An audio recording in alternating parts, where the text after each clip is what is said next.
Olá, bom dia, boa tarde, boa noite para você que está nos ouvindo através do Spotify ou qualquer plataforma de áudio ou nos assistindo através do YouTube.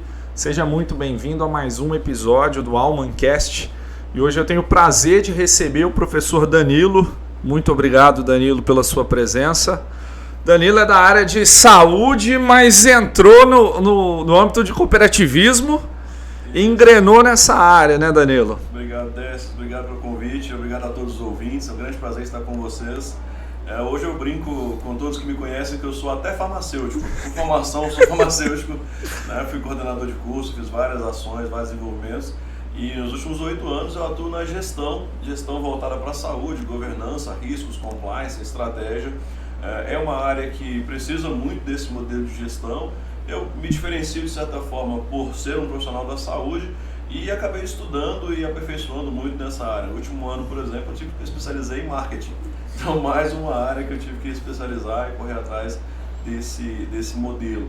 E cada coisa vai complementando, né? Essa semana eu dei palestra numa universidade e uma aluna viu o meu currículo e falou assim: professor, como é que você chegou aqui? Como é que você chegou nessa quantidade de aprendizado, essas coisas? Olha, foram aproveitando oportunidades, né? Foram trabalhando com oportunidades, aproveitando os momentos, trabalhando isso. E enquanto eu ia para lá, nós dois lecionamos nessa mesma instituição, eu estava lembrando do último dia de aula. E eu lembrei que foi uma mudança por causa dos meus filhos. Meu filho está começando a caminhar, a andar.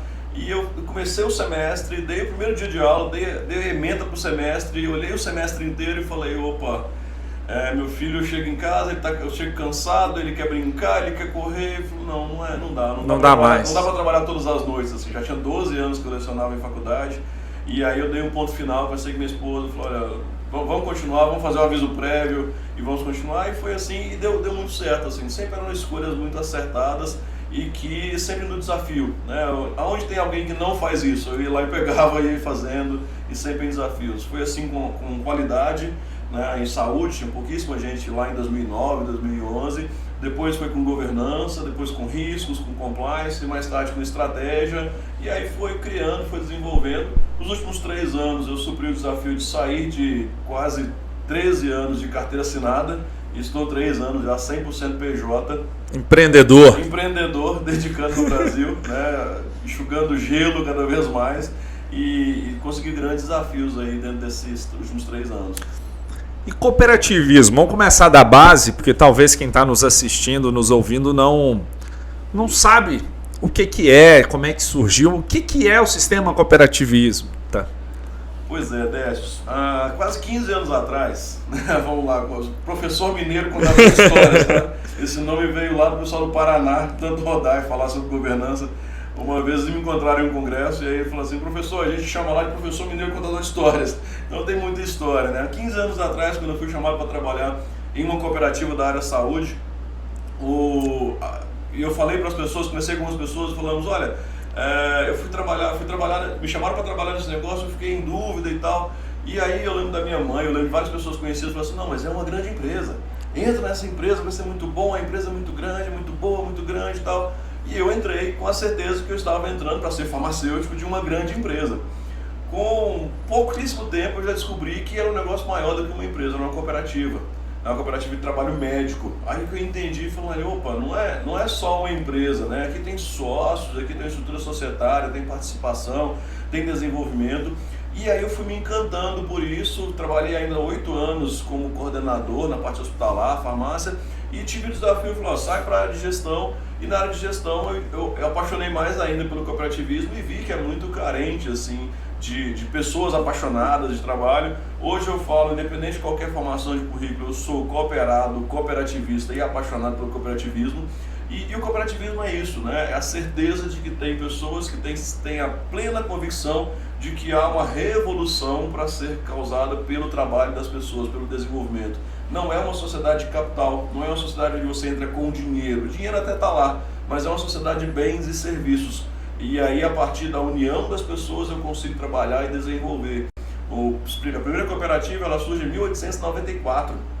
os pioneiros de Rochdale. E a partir daí, eles conseguem criar movimentos de educação, formação, informação, desenvolvimento social, participação. Então você tem uma instituição que tem 7 princípios muito bem consolidados e que tem na sua essência o desenvolvimento social, o desenvolvimento da instituição, da sociedade onde ela está inserida e, consequentemente, do seu cooperado também. Eu fiz faculdade em Viçosa. E lá no meu departamento tinha 2 cursos. O meu que eu fiz, gestão do agronegócio, e gestão de cooperativas lá. E eu tive a oportunidade de fazer um intercâmbio na Nova Zelândia, na maior cooperativa do mundo, que é na Fonterra, né? E eu já conhecia a cooperativa do Brasil. Na hora que eu cheguei lá e dei de cara com o sistema cooperativista lá, eu assustei. Porque lá, independente se a pessoa é um gigante produtor ou ele é pequenininho, o valor unitário que ele recebe é a mesma coisa. O que muda é o volume do cooperado. Proporcional ao esforço. E eu assustei porque a dedicação da cooperativa era a mesma, independente do tamanho da pessoa, do que ele produzia. Então eu vi lá na raiz, eu falei, gente, o sistema cooperativista funciona de uma forma que ele consegue agregar conhecimento independente do porte da pessoa que está sendo cooperado. Isso ajuda muito para pequenos empreendedores, vamos falar assim, ficarem maiores, né? Sim, quando eu falo que eu sou cooperativista, é que eu não perco uma oportunidade de entrar em cooperativa. Cooperativa de professores, cooperativas de crédito, todas que eu posso estou entrando, faço parte delas. As pessoas às vezes têm essa consciência que nós somos educados dentro de um modelo puramente capitalista, puramente do ganho, né? De que eu vou colocar o dinheiro e eu vou ter o resultado em final. E quando eu tenho uma cooperativa, eu tenho um balizador de mercado, eu tenho um preço justo ao trabalho, por exemplo. Então, se existe uma cooperativa de trabalho médico, de trabalho de professores, ela define o preço justo ao trabalho. E ela puxa o mercado para correr atrás da cooperativa ou pagar mais do que a cooperativa. Que aí você tem alguma coisa que chama, olha, o trabalho médico ele é baseado em X. A partir da cooperativa. A partir da cooperativa todo mundo vai pagar mais que não precisa do governo estabelecer um piso. Não, a cooperativa estabelece isso no mercado. Ela é empreendedora no sentido de preço justo ao trabalho ou de preço justo de taxas, no caso do crédito. Então é muito interessante por isso. E quando uma cooperativa é dissolvida, ela não tem falência, né? Ela é dissolvida, o mercado fica soberano. E aí ele põe o preço que ele quer no trabalho, nas condições. E normalmente é muito prejudicial para o ex-cooperado. E a cooperativa, ela nada mais é do que a união de pessoas em um prol social, mas também profissional. Seja ela de crédito para uma área, ou seja ela, por exemplo, de médicos. Por exemplo, você tem a Unimed, que são, na verdade, várias Unimeds, né? São separadas, mas tem um centro, tem os Sicobs e tudo mais. Mas vamos citar. Todo mundo conhece. Essa que é a beleza, né? Assim, hoje eu tenho a oportunidade, nos últimos 8 anos, de rodar o Brasil inteiro.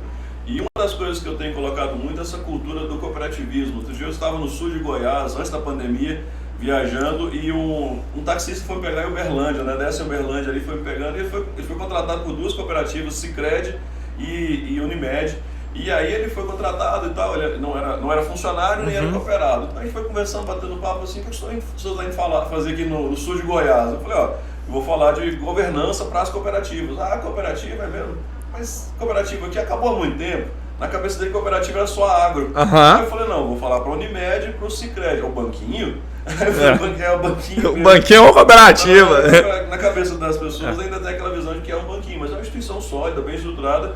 E a cooperativa no Brasil, ela tem uma lei que é de 1971, a 5764, que é uma base de governança muito sólida, que veio até antes da lei das SAs. A lei das SAs é de 64 e 67 e a das cooperativas veio em 61. Né? Então você tem aí um modelo muito prático, 5764, que trabalha todo esse modelo de governança, todas essas práticas, e que é uma instituição assim, muito sólida ao longo do tempo. No caso das Unimed, por exemplo, tem uma regulação pesadíssima da Agência Nacional de Saúde Suplementar. No caso das cooperativas de crédito, a Sicob, Sicredi, Unicred, elas têm o Banco Central como uma mão pesada de regulação da governança, tem fundo garantidor de crédito, então não há risco nenhum para o associado nesse sentido, mas sempre é um empreendimento de pessoas ajudando, construindo, desenvolvendo. Sempre que eu tenho oportunidade e eu busco sempre estar com cooperativas, eu vou estar sempre empreender junto com cooperativas para poder criar o desenvolvimento não só do grupo de pessoas, mas da sociedade onde a gente está inserido. E hoje as cooperativas elas ajudam muito no social, aonde elas estão localizadas, né? Então tem eventos sociais que ajudam aquela cidade, aquela região a poder se desenvolver. Sim, eu faço parte de um grupo gestor da Ecos, né? Um representante de cada cooperativa, 2 representantes administrativos de cada cooperativa, mais diretores das cooperativas regionais, www.ecos.coop.br. É um site que fala todas as ações sociais que a gente faz aqui na região leste e nordeste de Minas Gerais, pegando as maiores cooperativas, e a gente consegue criar um movimento bem interessante, onde já tivemos mais de R$1 milhão de investimento social, ajudando Lados Velhinhos, Cidades Meninos, que até mudou de estrutura agora, Missão Vida, Acolhe Vida. Foram mais de 20 instituições ajudadas. Todo ano a gente faz a comemoração ao cooperativismo, o Dia Internacional do Cooperativismo, o Arraial da Cooperação. Pra você ter ideia que na nossa região nós temos músicas autorais sobre cooperativismo. Que outras, nenhum lugar no Brasil, eu falo isso, eu mostro essas músicas, o pessoal fica impressionado, que é o Ecos Canta Cooperativismo. São canções autorais, inclusive vamos lançar o edital agora. Que legal. Logo vai ser lançado o 4º edital de canções, que são gravadas em estúdio, com um padrão super profissional, e com a temática que mostra esse lúdico, né? Os princípios cooperativistas, a gente tem o 6º, que é a intercooperação, que é a junção das cooperativas em prol de um ideal maior, e o 7º, que é o envolvimento com a comunidade. Olha que interessante, Décio, o 7º princípio não está na lei, não está na 5764. Então, o 7º princípio, ele foi um pacto, a partir de 1995, mundial das cooperativas, com base nos Objetivos de Desenvolvimento Sustentável. As cooperativas assumiram esse pacto de que, olha, nós somos empresas, nós somos instituições que têm esse apego, que tem esse desenvolvimento social na sua essência, na sua base de princípios. E a lei cooperativista, e as cooperativas, não só a lei do cooperativismo, mas, por exemplo, leis tributárias e financeiras, elas são muito rígidas em cima da cooperativa. Então a cooperativa, por exemplo, para ter funcionário é mais caro do que uma empresa pequena. Então a legislação ela pega muito pesado para respaldar o cooperado, mas ainda também porque as cooperativas elas acabam tendo um volume tão grande de negócios que elas viram grandes empresas, né? Sim, o empreendimento cooperativista não é um empreendimento simples, né? Ele depende de muitas variáveis, de muitas ações. Existe uma classificação muito interessante que é o ato cooperado, todo ato proveniente do que o cooperado desenvolve, e o ato não cooperado é aquilo que vem do que o não cooperado produz. Então tem essa diferenciação tributária. O que o cooperado produz não é tributado em cima de renda, então a cooperativa não gera renda, ela gera sobra ao final. O ato não cooperado ele vai ter uma tributação específica como qualquer modelo empresarial, e ele vai ser classificado de forma contábil como uma renda para a cooperativa. Mas só que ele só tem um destino. Tudo que vem do ato não cooperado vai para o FATES, Fundo de Assistência Técnica, Educacional e Social do cooperado e do funcionário, se tiver previsão estatutária. Então, mesmo que exista essa sobra, essa renda no modelo do ato não cooperado, ela tem um destino só, que é investir em social, em educacional, na sociedade direta da cooperativa. Então toda cooperativa acaba tendo essa verba, né, para poder desenvolver o social ali, ou internamente ou da comunidade. Do ato não cooperado, 100% direto. E existe 5% do faturamento bruto total obrigatório em toda a cooperativa destinado ao FATES. Então o FATES, ou RATES, ele tem essa destinação obrigatória. Além disso, tem 10% para o fundo de reserva caso tenha uma insolvência. Então 10% do que ela produz após tributado é uma reserva específica para esse modelo. Então a cooperativa ela tem que ter algumas reservas que garantam caso ela tenha uma insolvência lá na frente, para garantir esse possível rompimento, né? E aí hoje a gente tem as cooperativas, vamos falar, médicas, né, na área de saúde, você tem as cooperativas financeiras, você tem as agros, né, que o pessoal conhece, mas está surgindo algum movimento novo aí de startup, alguma coisa nova de cooperativas também? Hoje no Brasil nós tínhamos 13 ramos cooperativistas, foram condensados em 7. Hoje nós temos, a partir de 2019, temos 7 ramos cooperativistas. O ramo consumo, o ramo educacional, por exemplo, viraram infraestrutura. Então tem vários ramos aí que conseguem trabalhar muito forte nisso. O que eu sempre trabalho muito, a estrutura de governança. Quando você tem cooperativas que têm uma alta regulação, Banco Central, como o Sicobis, por exemplo, que eu falei com vocês, o ramo crédito, a ANS com as Unimed, com as cooperativas em saúde, é uma regulação pesada em saúde com um alto padrão de governança, interferindo a nível muito pesado no modelo de governança. Isso é vir pela dor, né? Vem a regulação e vai melhorar. Se vira para arrumar. Então você tem que correr atrás, tem que empreender, mas dentro de uma estrutura de governança, de poder já pré-definida. O ramo agro, por exemplo, ele não tem uma mão reguladora forte como a ANS ou o Banco Central, mas as cooperativas dissolvem. E aí um exercício rápido para o nosso ouvinte. Se você conhece ou lembra do nome de alguma cooperativa do ramo agro que encerrou a atividade, pouquíssimas pessoas lembram. Porque elas normalmente não agem em sistema, como o sistema Sicoob, como o sistema Unimed, o sistema Sicredi. Então a gente acaba tendo esse viés aí nesse sentido. Então é um exercício para a gente pensar, então estarem em cooperativa é importante, mas as cooperativas estarem em sistema também é importante. Existem cooperativas do ramo agro no Brasil que vieram pelo amor, que aí estão se profissionalizando em cima do modelo de governança, em cima de estratégia, de desenvolvimento, para conseguir correr atrás de boas práticas, de ações. Os passarinhos querem participar também. Todo mundo cantando. Todo mundo gosta de participar. Todo mundo fala. É isso aí. Cooperativismo é isso, pode participar, passarinhos. E aí dentro dessa ideia é isso, olha, dentro desse modelo, a gente consegue criar cooperativas que aperfeiçoam essa estrutura de governança, mesmo não tendo a mão reguladora, com o aprendizado daquelas que estão dissolvendo, daquelas que estão fechando as portas. A nossa cooperativa agropecuária, por exemplo, a Coap Rio Doce, é um exemplo de busca de padrões de governança. Usa-se o PDGC, Programa de Desenvolvimento da Governança da Gestão Cooperativa, que é um padrão bem interessante. A gente tem cooperativas no Triângulo Mineiro, que são fantásticas, no noroeste do Paraná, eu rodei várias ali, que são fantásticas. O Paraná é muito forte no cooperativismo, né? Muito forte mesmo. Cooperativas de grande porte, né, que movimentam bilhões e carregam a economia nas costas mesmo, e que estão profissionalizando, trabalhando política sucessória, trabalhando modelos de governança, trabalhando compliance, que é uma parte muito importante do modelo cooperativista, e correndo atrás dessa visão cada vez mais para aperfeiçoar pelo amor, né? E aí em cima disso eles veem o ganho em relação a maior confiança no mercado, maior visão da sociedade sobre o modelo cooperativista, maior confiança em relação às boas práticas, às ações, e a gente vê cada vez mais esse modelo de forma mais efetiva. Eu fiz um trabalho, tem uns 5 anos, numa cooperativa, a gente fez o planejamento estratégico dela, é uma cooperativa financeira de uma cidade um pouco distante de Valadares, e aí eles contando a história que quando eles foram construir o prédio é lindo. Eles foram nas materiais de construção que são associadas da cooperativa de crédito, falou, olha, eu quero comprar de todas igualzinho. Então vamos estabelecer um preço, vocês vão fazer uma média de preço e eu vou dividir. São 3 cooperadas, vou dividir em 3 o orçamento da construção e vou comprar das 3. Eu falei, isso é ser cooperativa. Exatamente. Isso é a beleza. O número que eu falei aqui da Ecos, né, de R$1 milhão de reais investido, quase R$1 milhão de reais investido socialmente, a gente segue bem essa linha, né? O objetivo não é só tirar dinheiro das cooperativas e aplicar nas instituições. O objetivo é a gente chegar para o empresário, e a gente conversa isso com os cooperados, com os empresários, e fala, olha, eu preciso comprar aqui, nós reformamos, por exemplo, a cozinha do Las Velhinhos, em 2017, uma reforma de quase R$60 mil. Na época foi muito pesado, muito dinheiro. Muito trabalho. E não foi só 60 mil das cooperativas, eu não tirei 60 mil das cooperativas para fazer a obra. A gente chegava nos empresários, nos cooperados, e falava, olha, eu vou comprar com você 30, você me dá mais 30. Então era sempre é uma troca. Você vai ajudar. E isso inspirou até empresários a fazerem outras reformas no Lar dos Velhinhos. Depois outros empresários assumiram e fizeram obras até maiores depois do Lar dos Velhinhos. Hoje ele está um brinco de fora a fora, porque foi o movimento que inspirou.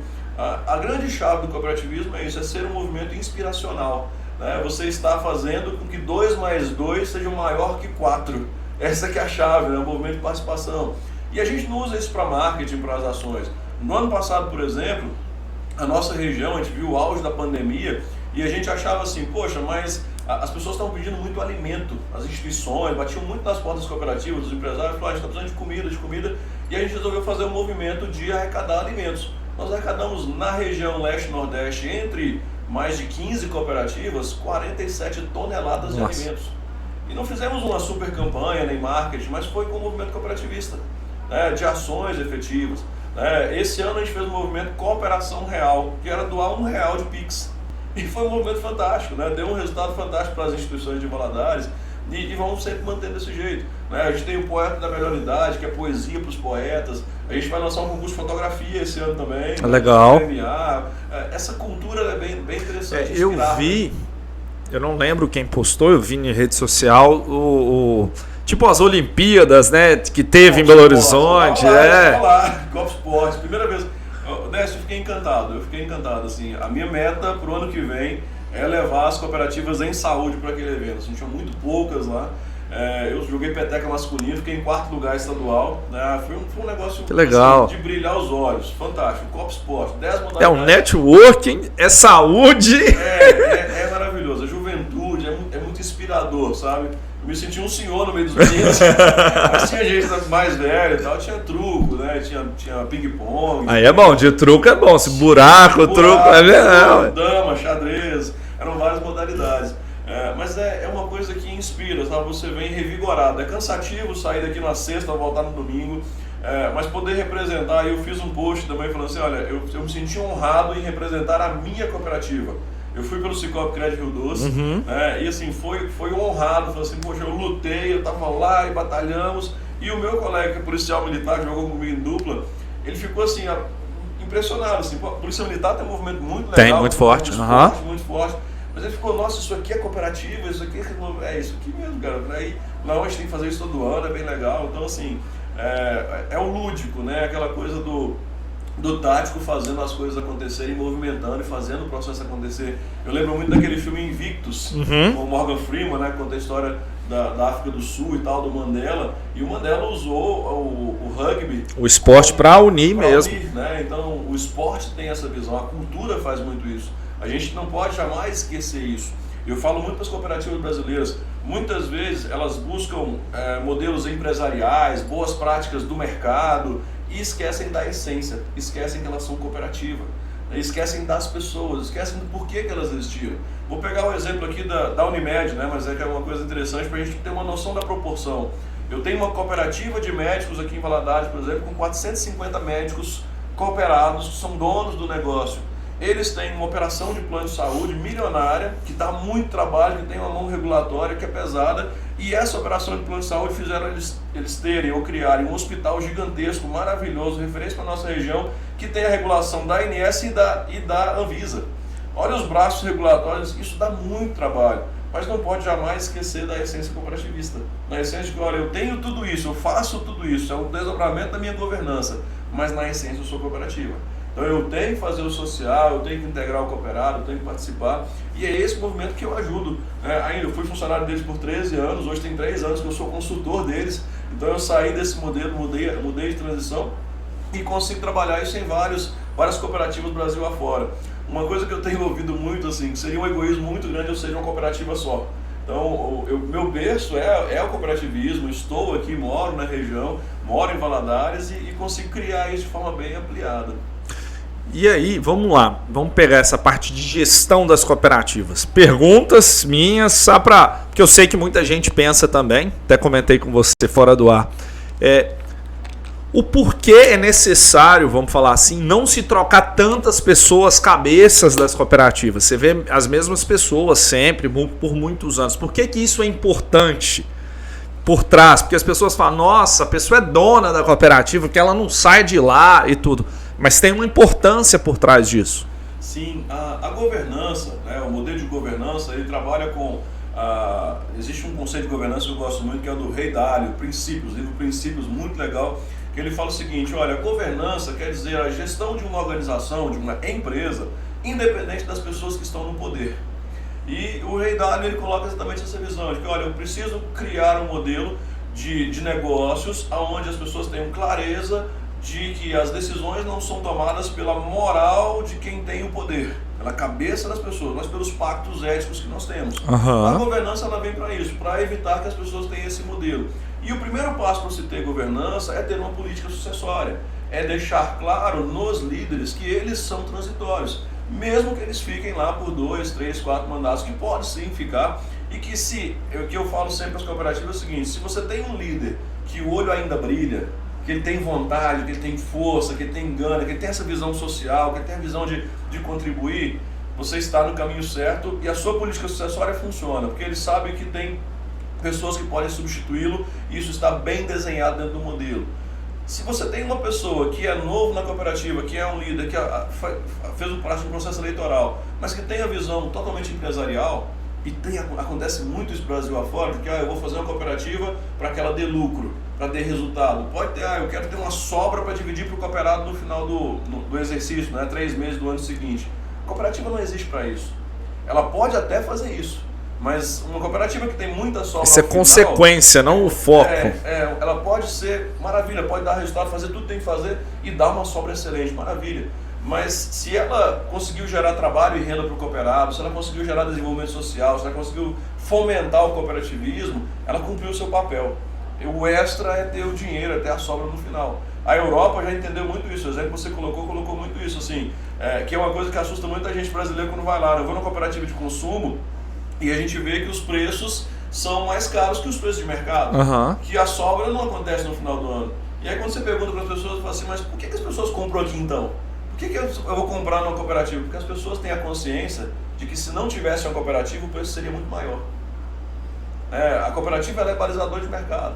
Muitas vezes, às vezes o médico não tem essa consciência. E aí eu não estou falando do médico cooperado, não. O médico em Governador Valadares, ele ganha o que ganha, preço de mercado, não vou falar valor de consulta, mas preço de mercado porque tem uma cooperativa. Se não tivesse uma cooperativa, eu tenho certeza que ele estaria ganhando pelo menos 1/4 do valor. Porque a cooperativa é balizadora de mercado. O mercado paga a partir do que a cooperativa define de PJT, preço justo ao trabalho. E isso que você falou é bem interessante. Principalmente, por exemplo, para um médico novo numa cidade ou numa região, ele entrando numa cooperativa, ele já tem uma base de clientes, vamos falar assim, que podem vir consultar com ele muito maior do que ele começando sozinho. Então a força que a cooperativa dá para ele é muito maior, né? Sim. Essa é que é a chave, Eu trabalho muito com curso de novos cooperados, hoje mesmo e amanhã eu vou estar lecionando curso de novos cooperados, e é exatamente isso, O que eu estou pagando para a cooperativa, entre aspas, a cota parte para entrar, a participação econômica do negócio é muito importante, é exatamente para isso. A cooperativa vai movimentar o mercado, vai criar uma massa de clientes para que eu possa atender e para que eu tenha menos trabalho em relação ao mercado, em relação a essas ações, e vai defender, logicamente, o interesse dos seus cooperados.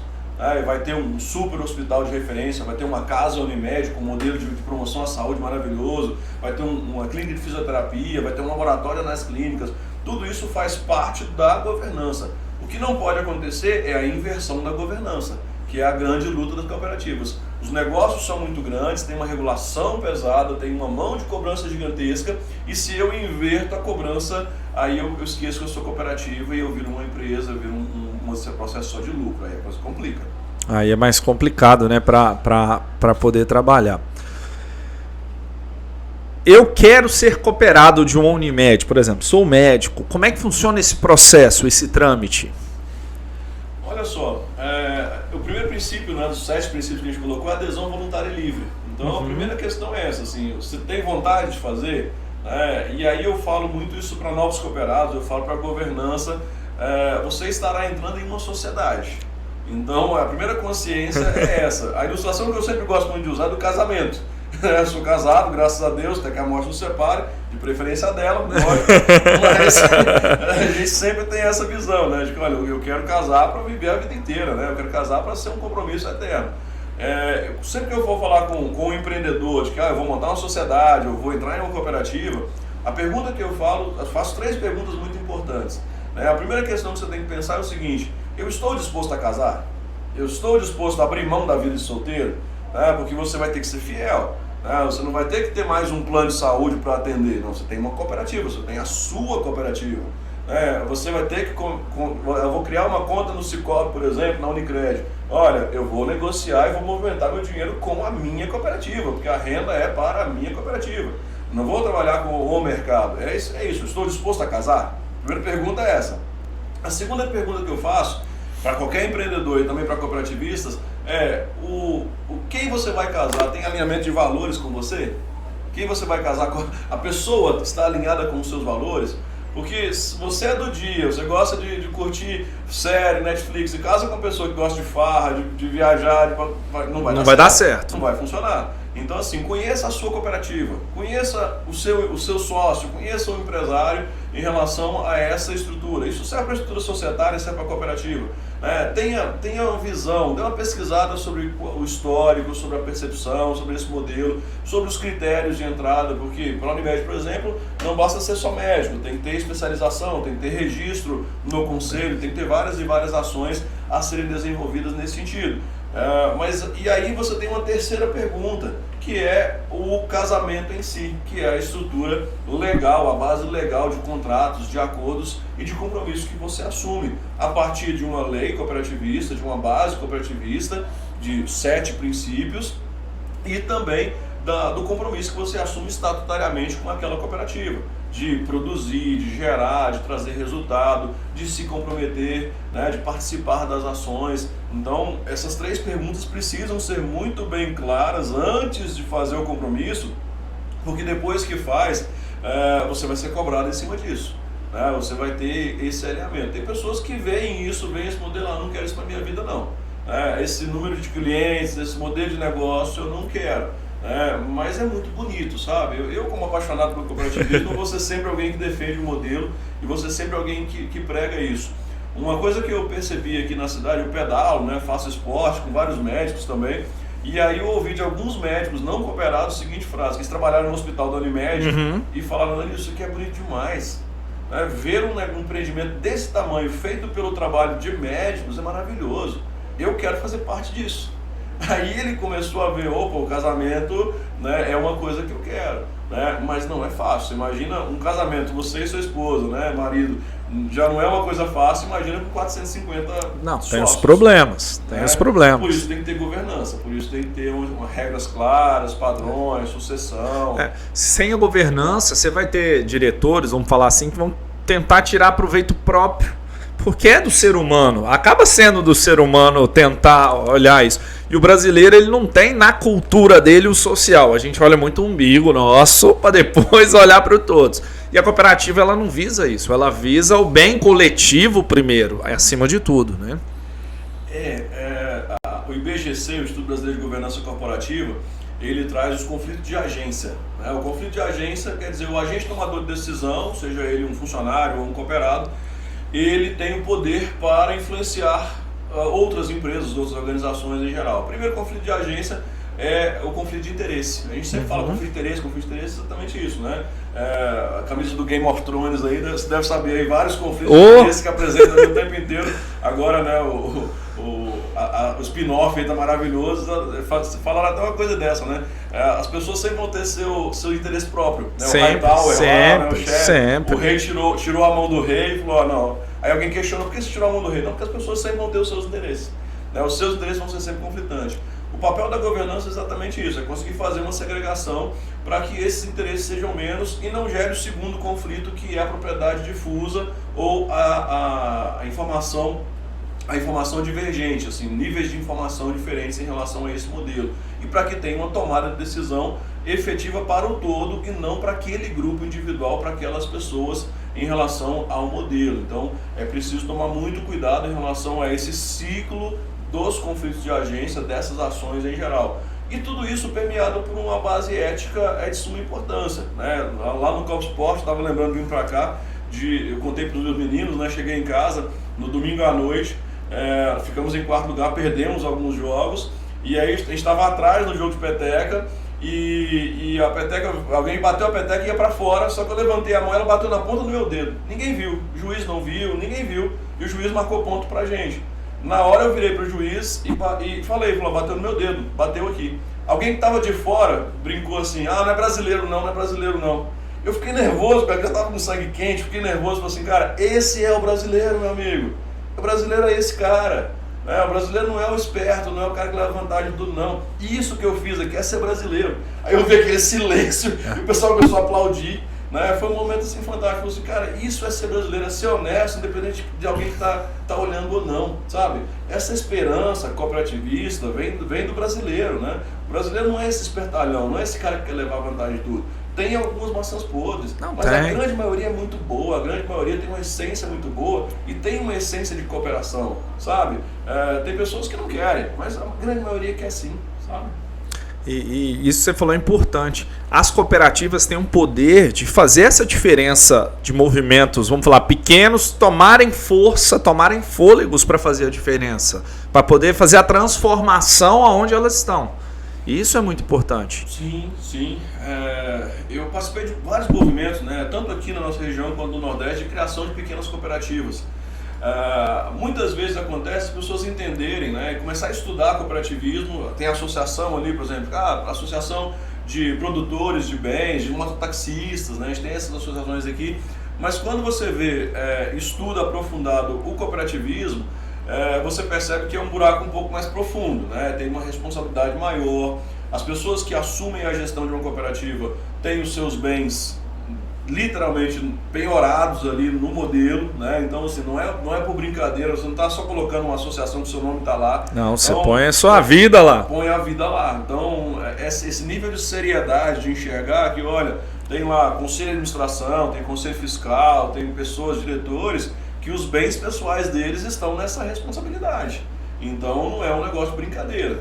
Tem pessoas ruins que querem aquela informação, sempre vai ter as maçãs podres, mas elas são minoria. A grande maioria das pessoas querem fazer o negócio, querem desenvolver, querem criar. E tem uma questão que é interessante, Décio, assim, ninguém engana ninguém. Né? Batendo papo, olhando no olho, você consegue perceber.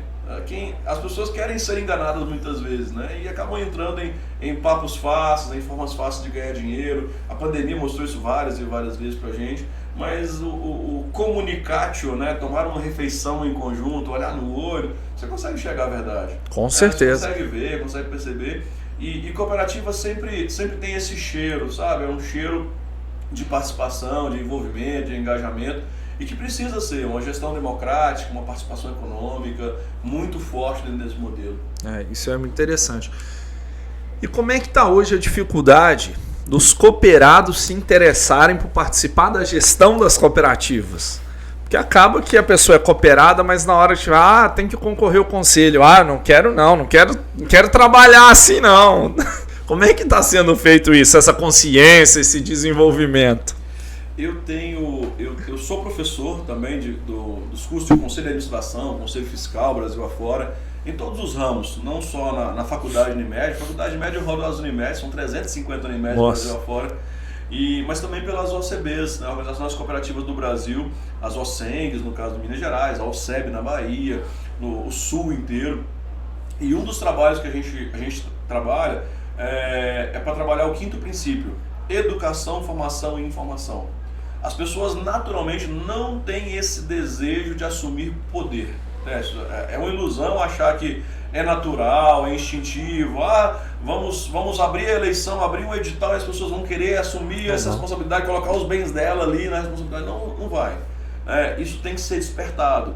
Seja através do lúdico, com música, com arte, com esporte, como a gente colocou, e seja através da educação, formação e informação. Então, a política sucessória, ela tem um papel muito importante, não só para definir essa linha sucessória, mas também para fomentar a sucessão.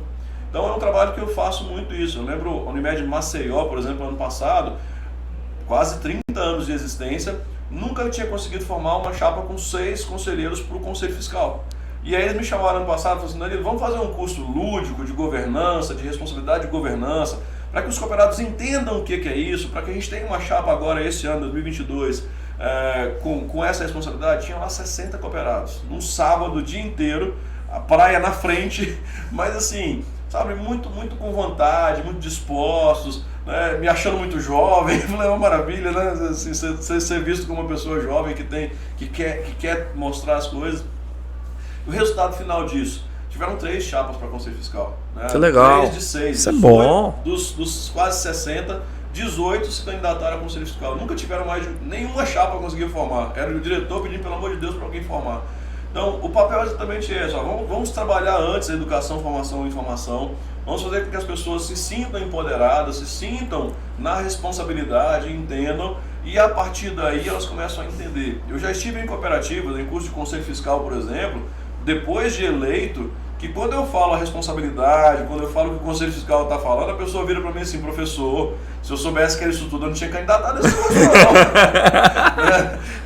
E é bem essa linha, né? A gente tem que trabalhar isso antes, Porque depois que o cara descobre, não trabalha. Eu lembro de um curso de conselho fiscal que eu dei, que a pessoa falou assim, professor, esse negócio de fiscalização, de acompanhamento é uma loucura, né? Outro dia eu fui multado porque eu não dei seta. Quem dá seta hoje em dia? Né? Quem é que dá seta para converter? Aí alguém um olhou para o outro e falou assim, não, as pessoas ainda dão seta, ainda é lei. É mesmo? Eu falei, ainda é. Mesmo que não seja da cultura, né, a fiscalização, o acompanhamento, ele é importante. O importante é conseguir criar essa cultura nas pessoas, da visão cooperativista, a cultura da participação, da geração de resultados, do envolvimento, do engajamento. Tem uma frase que eu gosto muito que é o seguinte, as pessoas cuidam e zelam daquilo que elas ajudaram a construir. Sim. Não adianta fazer planejamento estratégico na cooperativa com as pessoas mais espertas da sala. Lembram, Aaron? Não dá. Os mais espertos da sala até têm essa cabeça, têm essa inteligência, mas eu preciso quebrar isso com os donos, com as pessoas, com os stakeholders, validar isso ao longo do tempo e conseguir assim ter esse modelo. Tem uma história que eu conto no meu livro, que é a história da construção de um parquinho. Eu construí um parquinho de diversão em frente à minha casa. Meus meninos tinham lá 5 e 6 anos e eles me ajudaram a construir. Plantaram, eles têm 3 anos, 4 anos já. Hoje eles estão com 6 e 7 anos. Mas era uma farra, né? Era um desastre. Passava o fio através da rua, era uma área de preservação assim, a gente fez um parquinho para eles brincarem. Mas hoje, eu lembro assim, virou um point do bairro, cidade nova, todo mundo vai lá e brinca e tal. Eu fiz a minha casa, pintei ele e tal. E as pessoas ficam impressionadas, eu fico impressionado o seguinte, embora sejam crianças, mostram muito da natureza humana. Eu nunca ouvi eles falarem assim, vamos brincar no parquinho que o papai fez. Eles sempre falam, vamos brincar no nosso parquinho. Porque eles participaram da construção. Agora 2 anos e meio, 3 anos, começou a dar laranja, mexerica, várias frutas na frente tem um pomar na frente da nossa casa. Outras pessoas inspiraram a fazer outras coisas maiores, outras obras, galinheiro, tem um deck, tem coisas maravilhosas que tem coisa, parece um sítio nosso bairro lá. Mas porque é inspiracional. A partir do momento que você tem isso, trabalha. Aí um vizinho virou para mim e falou assim, Danilo, uma pessoa veio aqui, nem era do bairro, encheu o porta-mala de fruta e foi embora. Cara, é para isso mesmo. Tem gente que não vai entender, que pode comer uma. Só vai pegar o benefício para ele. Nós estamos numa cidade de 350 mil habitantes, né, e meus filhos talvez não teriam essa oportunidade de poder pegar a fruta do pé. Iam achar que a fruta nasce no supermercado. E a gente conseguiu inspirar isso, né, em várias pessoas. Tem um mamão, muita gente planta várias coisas, tem galinha e tal. Então é esse movimento inspiracional que a gente tem que fazer, que tem que sempre trabalhar, independente de ter gente que vai encher o porta-malas. Não tem jeito, e isso começa dentro de casa, isso é na rua, é no bairro para poder crescer. Não adianta esperar isso lá de cima descer, é de baixo para cima. Sim. Eu coloco um outro relato interessante, né, nessa visão de sociedade.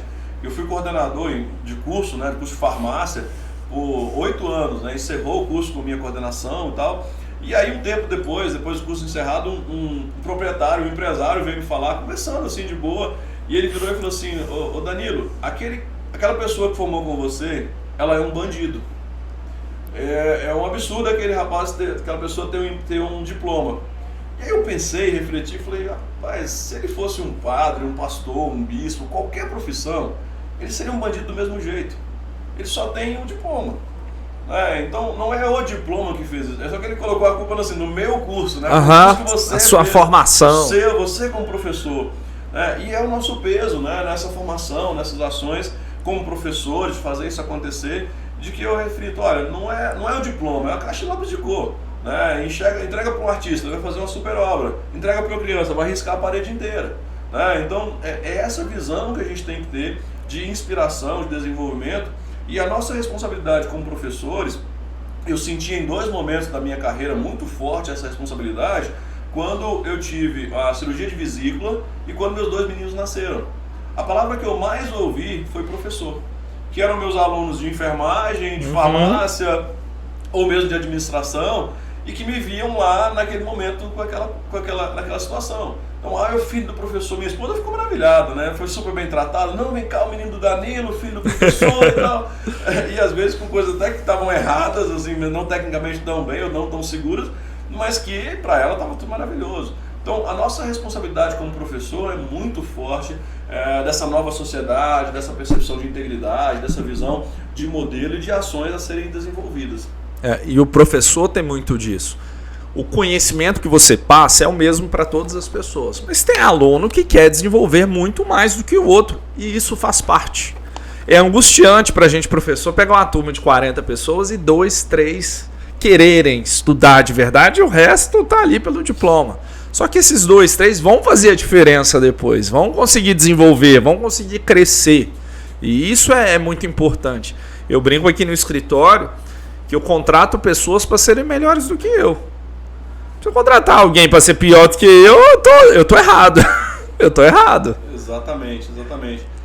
É a história do moço que foi comprar mudas de jabuticaba, né? Ele chegou para comprar mudas de jabuticaba e falou, olha, essas jabuticabas são doces? São, você vai comprar, vai plantar e vai colher jabuticabas muito doces, muito saborosas. E aí ele falou assim, beleza, então quanto tempo que leva para crescer? Aí ele falou, você vai chupar a jabuticaba daqui uns 11 a 12 anos. Aí ele falou, não vou levar não, porque demora muito. Aí a resposta do vendedor foi, aí que vai demorar mesmo. Então se você não plantar, nunca vai crescer. Então alguém tem que plantar, e o papel do professor é esse, é plantar. A gente se espanta muito, né, às vezes alunos, outro dia eu comecei a dar aula com 22 anos, em faculdade. Eu tenho alunos com 20 anos de formado, já, estou chegando aos 40, e aí eles viram meus meninos, nossa, os meninos estão grandes, né, professor? Todo mundo sabe professor, nem lembro o nome da pessoa, encontrando no shopping, são grandes, o Miguel e o Lucas, e aí eles eram seus alunos, papai? Eram meus alunos. Aí quanto tempo você tem formado? Eu disse, não, tem 17 anos que eu formei. Eu falei, é mesmo? Eu falei, desse jeito. Então assim, tem uma história muito grande, muito forte nesse sentido, e na cooperativa também é a mesma coisa. Eu falo muito para os cooperativos, se você cumpre a legislação, se você entrega educação, formação e informação para o seu cooperado e ele não participa, é problema dele. A partir do momento que a cooperativa não entrega educação, formação e informação para o seu cooperado, passa a ser problema da cooperativa. E aí o problema é gigantesco, porque ela não está cumprindo a legislação, não está em compliance com a legislação e também não vai ter política sucessória. Não vai ter ninguém querendo assumir, questionando, avaliando. É uma coisa importante. Muitas vezes, né, a ONG Transparência Internacional ela traz 3 receitas para a perpetuação do poder. Em qualquer instituição, eu aplico isso nas cooperativas, mas é para qualquer instituição. Nós contra eles, salvador da pátria e não entregar educação, formação e informação. Qualquer semelhança com o processo político atual ou da história do Brasil, ou do mundo, não é coincidência. É a receita para a perpetuação do poder na mão das pessoas, ou de um ideal, ou de uma visão de modelo. Nós contra eles, salvador da pátria, e não entregar educação, formação e informação. É porque quando você não entrega educação, não ajuda as pessoas a desenvolver, elas não têm senso crítico, elas não pensam. Então, para acreditar num salvador, é muito mais fácil. Sim. É muito mais simples. Sim. O benfeitor, alguém que fez algo por mim. É obrigação do político fazer. Ele é eleito por isso. A grande virada de chave que as cooperativas precisam sempre trabalhar esse modelo. Não ter viés político, não ter viés religioso, né? Não ter nenhuma direcionamento, que aí são os conflitos de agência, de novo, que batem muito nessa questão, né? Que precisam tomar muito cuidado em relação a isso. E entender que, através das pessoas, as coisas conseguem ser bem mudadas.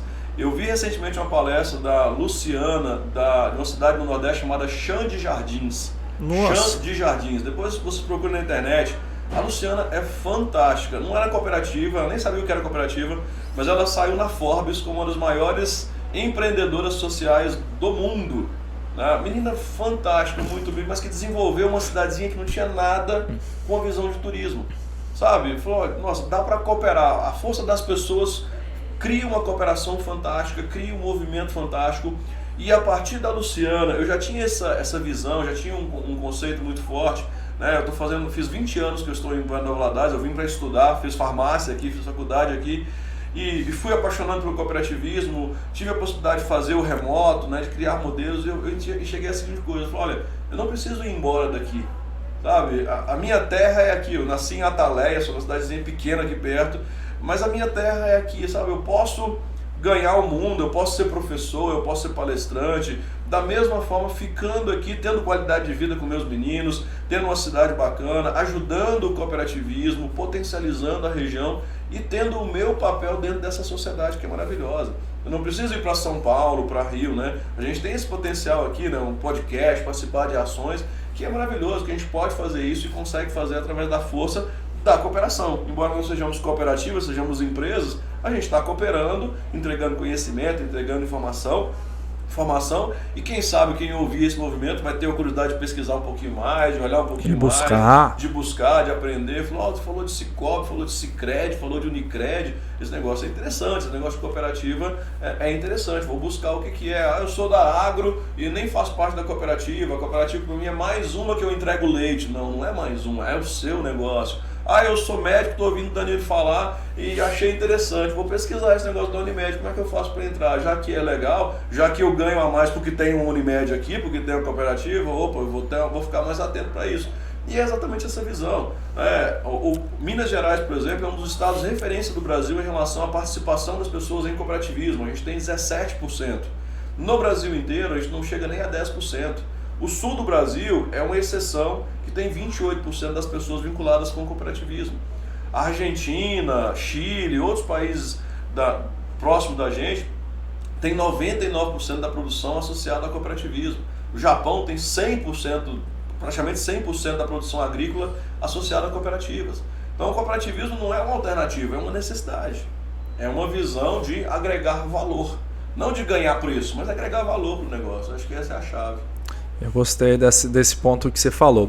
É a forma de você realmente se doar, tanto benefício próprio, que vai ser consequência, mas também para fazer o pouquinho, todo mundo, que aí você junta um montão. E aí todo mundo ganha, todo mundo cresce, todo mundo desenvolve. E o Danilo agora é escritor. Se aventurou em escrever. Da onde que veio essa inspiração, essa vontade de escrever? Pois é, Décio, assim, sempre escrevi, né? O professor sempre escreve muito, sempre tem muito conteúdo, produz muita coisa. A pandemia nos inspirou um pouquinho mais a produzir mais ações. A minha meta para esse ano ainda é, né, soltar 3 livros, né, da área técnica de governança, tudo isso que legal. A gente pensou aqui. Então, assim, já estava bem adiantado e tudo. Mas algumas coisas esse ano me fizeram mudar a perspectiva, inclusive essa palestra da Luciana e outras palestras que eu assisti, e percebi, né, uma coisa importante, assim, que o professor é legal, o palestrante é legal, o conteúdo é muito interessante, mas as pessoas não compram de empresas, as pessoas compram de pessoas. De pessoas. Sabe? Então, assim, ao invés de eu soltar um conteúdo super técnico, que as minhas aulas são carregadas, tem as referências, tem tudo, eu resolvi fazer uma coisa mais pessoal, que era contar um pouco da minha autobiografia, da minha história, né? O Papai 4.0, professor mineiro, contador de histórias. Ano que vem eu faço 40, em janeiro eu faço os 40.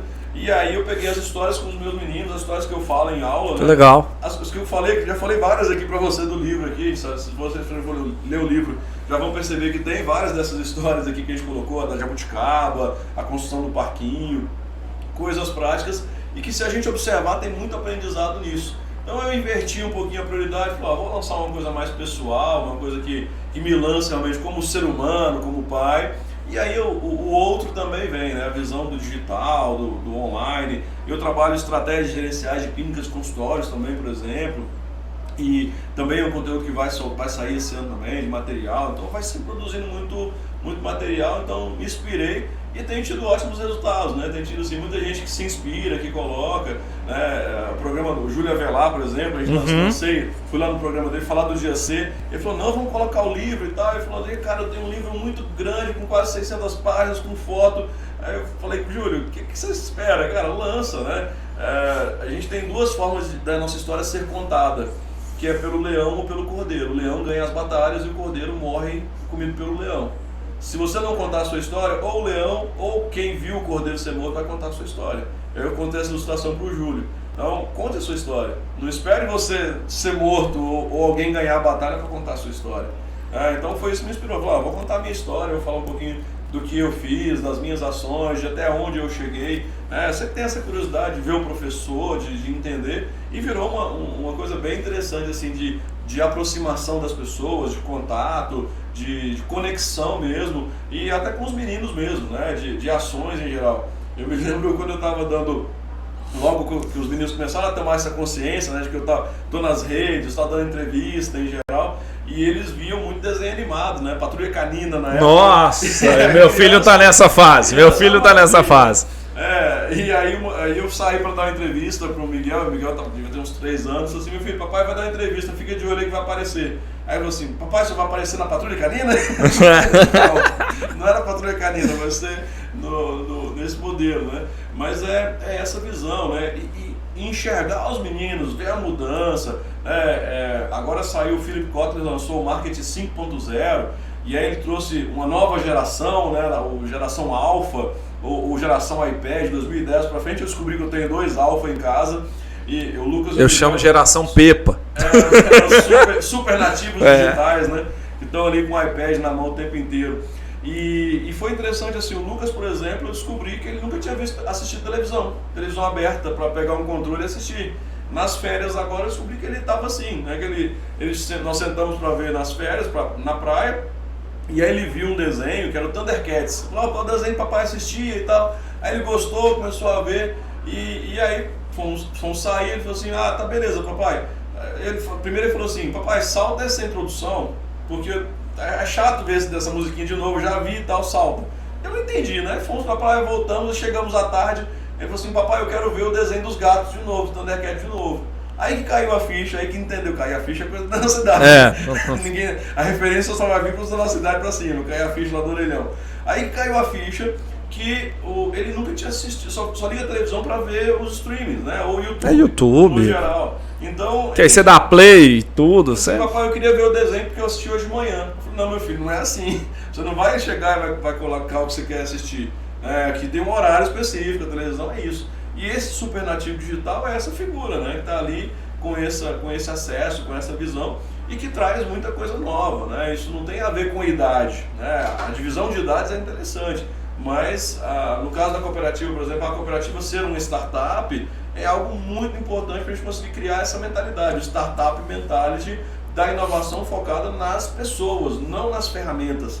As pessoas acham que eu preciso ter crianças, jovens para fazer. Não, eu preciso ter uma cultura de tranquilidade psicológica para opinar. A grande chave é essa. Mentalidade mesmo. Senso crítico, vontade para isso. Exatamente. Né? Do mesmo jeito que a gente faz com as crianças, de dar para elas essa tranquilidade psicológica para elas opinarem, nos negócios também é a mesma coisa. Parece que é uma coisa assim, simples, né, infantil, mas não. Eu lembro, ano passado eu dei um curso de novos cooperados, que um médico aí, de seus 35, 36 anos, eu falei com ele, você tem direito de chegar na Assembleia e pedir esclarecimento. Gente, eu não entendi isso que está sendo colocado aqui na Assembleia Geral, que é realizada para prestação de contas. Aí ele falou assim, professor, mas se eu fizer isso numa cidade desse tamanho, vão falar que eu sou bobo, que eu não sou inteligente o suficiente para entender isso. Não tem problema. Não tem problema. Né? Mas aí que eu fui entender que realmente o cooperado não tem essa percepção. Né, de que realmente ele tem medo de ser criticado por perguntar uma dúvida. Eu acho que nós estamos numa cultura de 2 pontos. Nós não gostamos das pessoas que criticam, porque a gente acha que a pessoa critica só para derrubar, e não, pode ser... Por exemplo, nós somos consultores, nós somos pagos para ser críticos de uma ação, de uma atividade, de um ponto. E tem a questão também de não gostar das pessoas que são perguntadoras demais, que têm dúvidas e querem saber. Essa pessoa quer perguntar demais, ele é sabichão, ele quer aparecer. Na verdade, não. Ele quer aprender mais, ele quer um conhecimento maior. A gente precisa ter essa visão assim de... Normalmente o crítico, ele tem uma vontade muito grande que você melhore. Essa que é a chave, né? Mas essa visão, que eu falei, vem lá do Google, né? O Google faz pesquisas todo ano. O que faz com que os jovens queiram estar nas grandes empresas? Tranquilidade psicológica para opinar. E essa tranquilidade, essa visão de crítica, de ação, até para o consultor mesmo, ela precisa ter uma agregação de valor. Valor é entender o que o outro percebe. Não o que você quer entregar, né? Às vezes a gente tem aquela visão de que deu certo nesse modelo, deu certo naquela empresa, eu vou pegar e vai dar certinho na outra. Não, os valores para um são totalmente diferentes para o outro.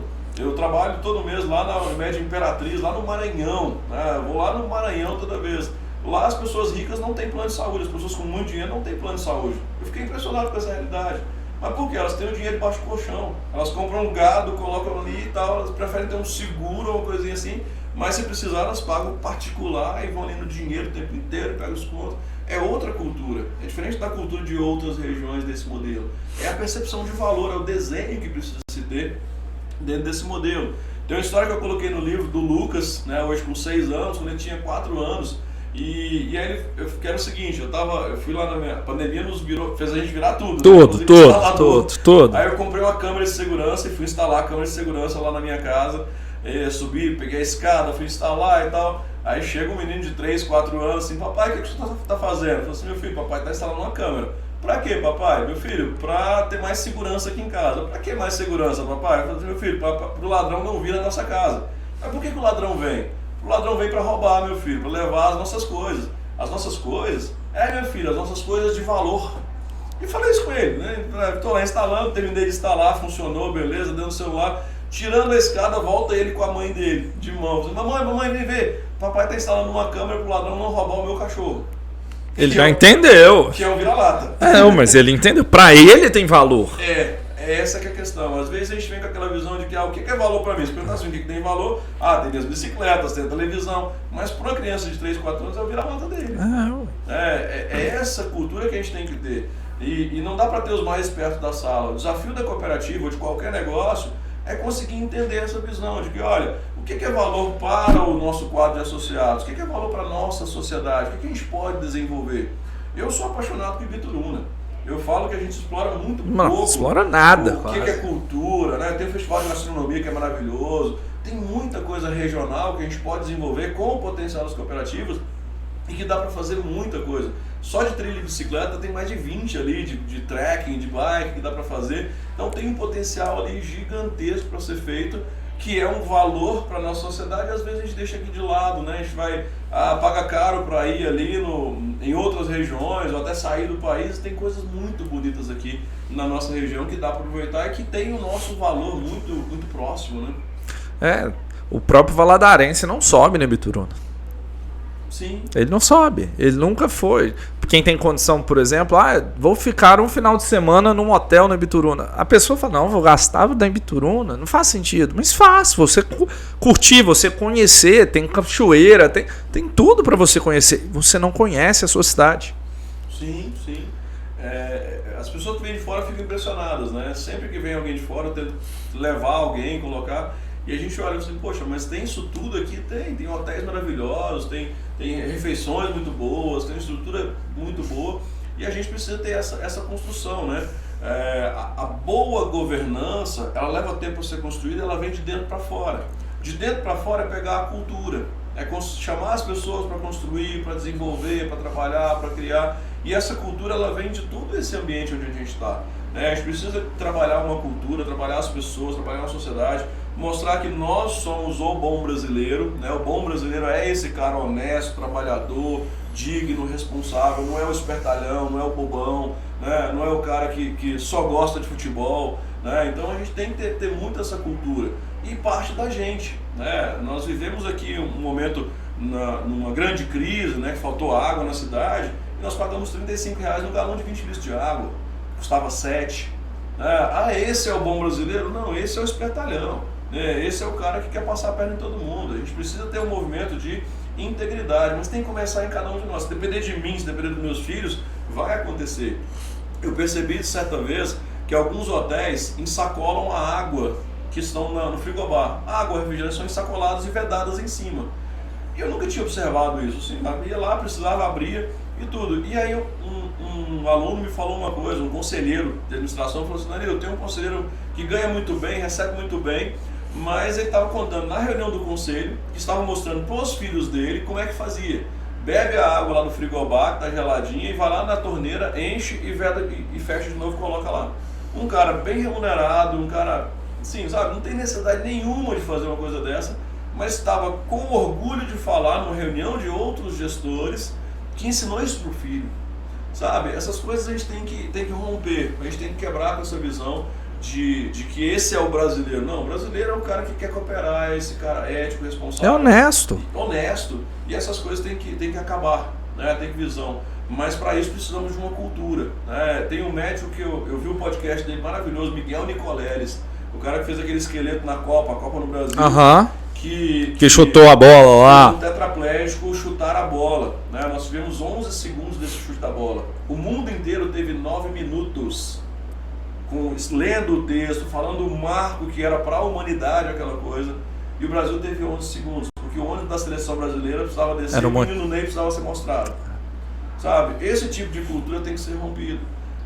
Assim, vamos valorizar realmente os grandes feitos da sociedade. O Miguel Nicoleles podia ter ganhado 50 vezes mais para fazer isso em qualquer outro lugar do mundo, mas ele é brasileiro e quis fazer aqui no Brasil, na Copa no Brasil, para mostrar para o mundo que o Brasil fez uma... Hoje ele é entre os 10 mais importantes cientistas do mundo. Sim. Ele está nos Estados Unidos desenvolvendo tecnologia, desenvolvendo questão de saúde lá, levando. Sim. Eu assisti o podcast, ele contando as coisas que ele faz, com os ratos, é um negócio sensacional.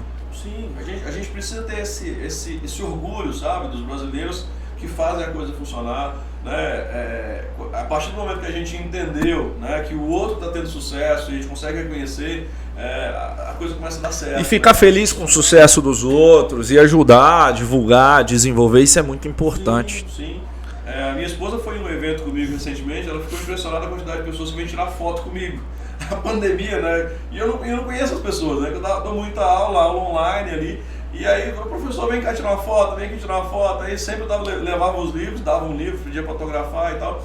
E aí era sempre essa visão, né? De que, olha, realmente o reconhecimento ele vem. E esse é o desafio, né? Se gostou, se foi legal, se foi uma coisa que te acrescentou, fala. Porque as pessoas conhecem muito o Reclame Aqui. Né? O Reclame Aqui é famoso e tal, é um site e tal. Mas você já sabia que existe o Elogia Aqui? AKI, não é AKI, elogiaaqui.com.br. Tem gente que para elogiar.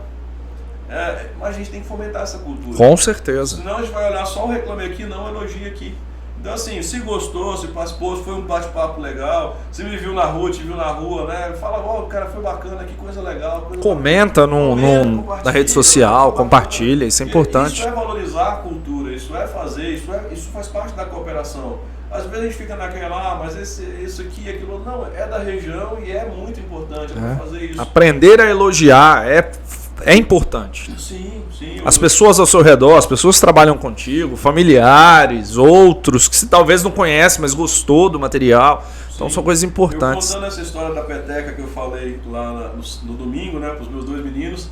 E aí o Miguel mais velho, né, competitivo, muito do esporte, falou assim, mas papai, o senhor perdeu. Eu falei, meu filho, mas eu tirei a vantagem, se eu tivesse tirado a vantagem, ninguém tendo visto, eu estaria ruim comigo. Aí o Lucas de 6 virou e falou assim, mas Miguel, o importante não é ganhar, o importante é a gente se divertir durante o jogo. É isso aí, faz parte. 6 anos de uma lição fantástica, né? E é exatamente isso, né? A gente conseguir se divertir durante o jogo, né? Não é ganhar ao final. É o processo, não o final. Curtir a jornada. A jornada é muito importante. Na nossa vida é a jornada, né? É o que passa todo dia, isso é muito importante. Sim. Normalmente coisas extremas fazem muito isso, né? Eu tive a oportunidade de fazer algumas coisas extremas na minha vida, como por exemplo fazer uma ultramaratona de mountain bike no Brasil Ride em 2017. Foi um exagero que eu tive. E aí eu consegui ver a natureza humana, tanto de mim quanto das outras pessoas, sabe? Você vê assim, 650 km pedalados, um esforço gigantesco.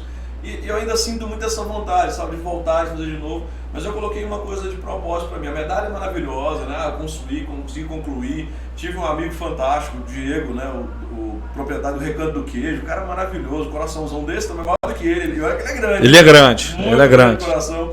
E aí você vê a natureza humana, você consegue perceber e falar assim, poxa, mas eu não quero mais estar em nenhuma prova, fazer nenhuma competição que eu não tenha meus filhos junto comigo. Que eu não tenha as pessoas que eu amo para curtir comigo. Não é mais só ter a medalha, não é só chegar. Eu posso chegar em último, né? Como o Miguel falou assim, papai, se eu ganhou em último, eu fiz o Xterra agora esse ano, correndo e bike, eu disse, papai, você chegou quase em último. Eu falei, meu filho, mas eu cheguei e curti a jornada. É isso aí. Então é essa visão, né? De fomentar e trabalhar. E eles também têm essa percepção, né? De que, olha, a gente está curtindo a jornada, está participando, está desenvolvendo e está servindo de exemplo.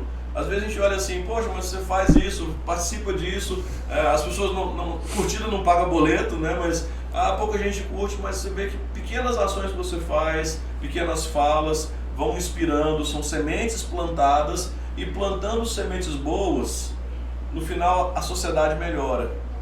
Se só uma pessoa planta semente, o ramo agro ensinou isso pra gente, né? Muito. Se só uma pessoa planta sementes boas, se um agricultor planta sementes boas, o que acontece? Ele planta só por uma safra. Porque o vento leva as sementes ao redor de tudo e no final todo mundo está plantando uma semente só.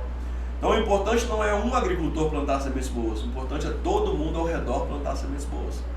Para que realmente as safras ao redor possam ser melhores. Então isso é importante, né? Essa visão de semear, de desenvolver, de poder fazer. Eu tenho muita esperança de poder participar, de criar mais movimentos de intercooperação, de desenvolvimento regional, né? Depois de ver esses exemplos de cidades com muito menos potencial que a gente, outra com a cidade, a Festa do Bode, também no Nordeste, que é onde tem a Hollywood brasileira, coisas assim que não tinham base nenhuma, mas que fizeram um negócio fantástico para desenvolver. Assim, a gente tem um potencial humano gigantesco para fazer isso e podemos fazer coisas muito grandes na nossa cidade, na nossa região, e fazer isso ter um potencial gigantesco de desenvolvimento. Danilo, muito obrigado pelo bate-papo. Eu nem sei quanto tempo tá de episódio, nem pensei nisso. Obrigado por ter aceito o convite. Você que está assistindo aí, o Danilo vai deixar umas cópias do livro. E aí você comenta a parte que você mais gostou aqui no YouTube. A gente vai pegar aí os melhores comentários e a gente vai mandar para você o livro. Bacana. Quem chegou ao final, né, para confirmar também chegou no final da nossa entrevista, na conversa, coloca aí eu quero. Coloca aí no papo também. Que aí vão ser 3 livros, vou deixar para sortear aqui. Os melhores comentários vão poder ter a oportunidade de vir aqui na Alman, conhecer a Alman Consultoria e visitar aqui e coletar o seu exemplar também. E aí a gente vai poder ter esse sorteio aí ao final para todos que assistirem os melhores comentários. Perfeito, muito obrigado. Obrigado por ter aceito o convite. Deixa aí as suas redes sociais, pessoal, seguir, até no LinkedIn, em todas as redes sociais. Eu sempre é mais fácil, Professor Danilo Matos, né? Instagram, Professor Danilo Matos, LinkedIn, Professor Danilo Matos também. Então são as redes mais claras, o site danilosantosmatos.com.br. O que precisarem ali, sinal de fumaça, WhatsApp, Telegram, tem todas as redes, estamos em todas. Tá em dúvida também, no Google você vai me achar, então tá sempre acessível e controlando. Acho que essa é a grande chave, né? E quando o tempo, a gente não sente o tempo passar, é porque a gente estava feliz, né? Verdade. E é isso, né? Assim, eu estava feliz de fazer, você estava feliz de entrevistar, e acho que essa é a grande chave, né? Estar com pessoas que querem aprender, trocar ideias, desenvolver, semear boas sementes, faz com que a gente esteja feliz e nem veja o tempo passar. Essa é a grande chave, né? Verdade. Contação de histórias. Verdade. E você que nos assistiu até aqui, obrigado. Se inscreva no canal, dá o curtir aqui para chegar em mais pessoas, para a gente espalhar sobre cooperativismo, associativismo e desenvolvimento para as pessoas. Muito obrigado e até mais. Até mais, pessoal. Obrigado.